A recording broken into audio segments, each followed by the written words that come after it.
Hey, I'm going to share with you today what sunscreens I recommend for rosacea skin. Of course, this is a process of you to experiment on what sunscreens work for you, but I'm going to give you a place to start because it's a question I am asked all too often, understandably, because people with rosacea skin, we need more protection. Now, I'm not wearing any makeup. I could probably make my skin really red right now. See, I have I'm prone to being a little bit pink, but as you can see, I've got no breakouts anymore. I don't flush red, but yeah, I can assault my skin because I'm super white and get a bit pink, but it will go down really quickly. Okay, so I'm going to give you 2 recommendations for the face and 2 recommendations for your body. So the first one for your face would be this one here. You can see that clearly. Links will be in the description just for your convenience. This is not sponsored. So this one is sunnyskin.com, and this one's a zinc sunscreen, non-toxic. And look, most zinc sunscreens that I've tried, I've been really against because they're usually super thick and they leave like this white layer. They don't allow you to really, it doesn't really rub in very easily. You end up having like these white bits on your skin and it looks really, really bad. And especially if you have darker skin as well, it just doesn't look right. And then if you have white skin, you end up looking like a ghost. So with this one, it is not as thick, not as nasty. You don't need very much, so it actually lasts quite a long time, which I like, even though it's such a small bottle. Believe it or not, this isn't the smallest size it comes in. So this actually lasts quite a while, so I like that. Pro tip, mix it in with your sunscreen, mix it in with an oil and rub it in, and you'll get really good coverage with not very much sunscreen. So I love that about this one. My second recommendation is Osmosis Protect.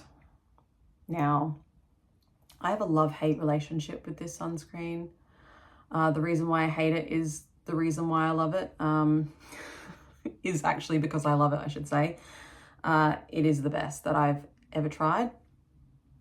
And I don't want it to be the best because it's a little bit more pricey and it runs out really quickly. So I can't use it day to day because it runs out really quickly. I wish there was a better one. The reason why I like this one is because it is a zinc base, but it's not the only ingredient. This one is 100% zinc.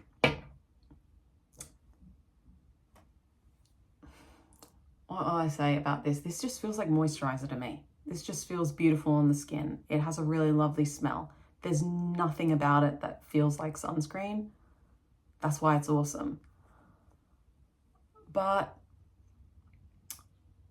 in priority of products for my skin, sunscreen is not as much the priority in terms of budget, which is why I don't use it all the time. I still use it because I love it, but I tend to use it more sparingly. So if I'm going out somewhere nice or going out for the day, like a brunch or something, and I'm going to use makeup, which I don't often ever wear, if I do wear makeup, I use this because I don't like the feeling of layering on my skin. And this feels like a moisturizer. It doesn't feel like I'm layering.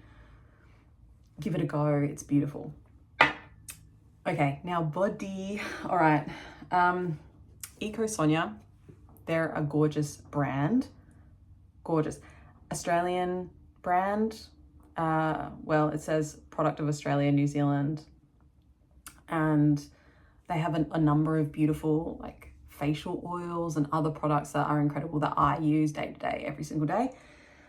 This SPF sunscreen was recommended to me by my corneotherapist. She raves about it. I know so many other people who love this sunscreen, so I really thought it was a shoo-in. I gave it a go. I took it to Europe with me thinking it was going to be amazing for me. I personally didn't love it. There are benefits to it. It rubs in really well. It's 3 hours water resistant. It's good for the environment, all these things. If you care about those things, they're really great. I recommend trying it because so many people love it. For me personally, don't know whether it's because of my fair skin. It just feels like there's a coating on me. It feels claustrophobic when I feel like there's a coating on me. Maybe it's just having a rosacea skin and a really severe skin condition for 7+ years that I'm like, I just get a bit like, ugh, I don't like things feeling like something's on my skin or sitting on the surface of my skin. Even though it doesn't leave white residues, it does rub in from a aesthetic point of view, but feeling wise, it feels like it's on the surface for me.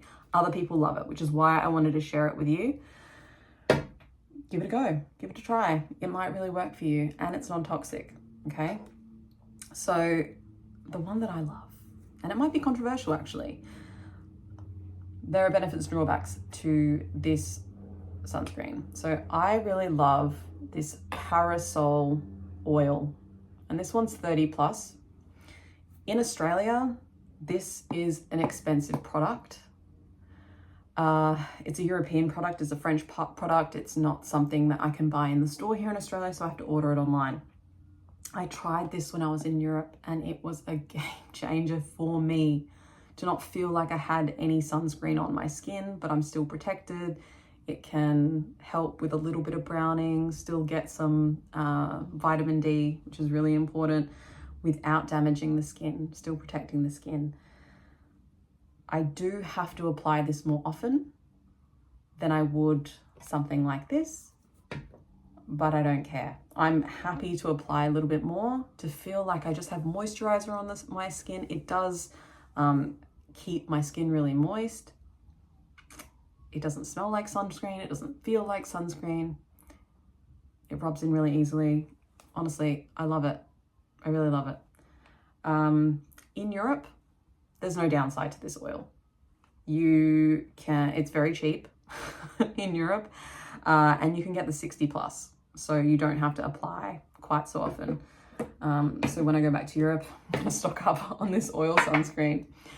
So that's my recommendations for sunscreen if you have rosacea skin.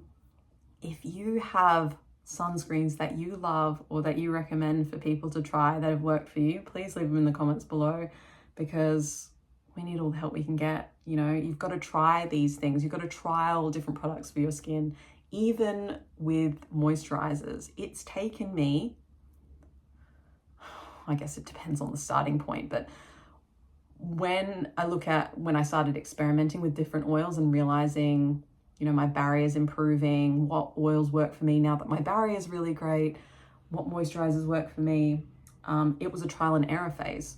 So I used to use creams, then I used thinner creams, like thick creams, thin creams, and then oils. And I found that a thinner cream with an oil works really well for my skin. So it's really just a trial and error process to see what works for you. So please, if you have any recommendations, leave them below, and I'm going to leave the links to the ones that I've shared in the description.